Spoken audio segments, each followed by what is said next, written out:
Ich bin's wieder, Jack Sky HD, mein drittes Video. Und ich habe jetzt was geschrieben, was auch natürlich auch scheiße aussieht, aber egal jetzt. Auf jeden Fall handelt sich das Video jetzt über Paul Walker und so. Und ja, wie ihr alle wisst, ist er letztes Jahr gestorben.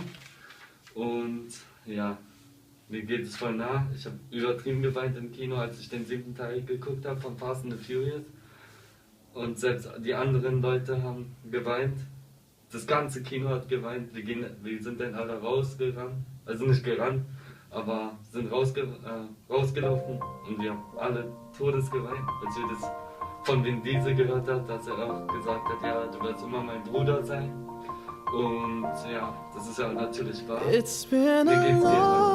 Ich habe sowas Ähnliches erlebt. Mein Kumpel war da, wo ich meine Ausbildung angefangen habe, gestorben. Und seit dem 2. Februar habe ich ja meine Ausbildung und gestorben.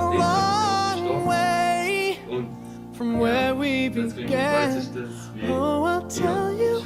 wissen wir euch alle darüber reden. Und warum ob ihr Paul wisst oder nicht. Damn, who knew?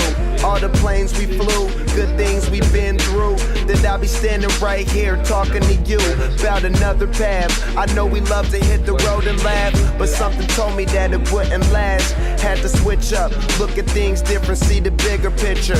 Those were the days, hard work forever pays. Now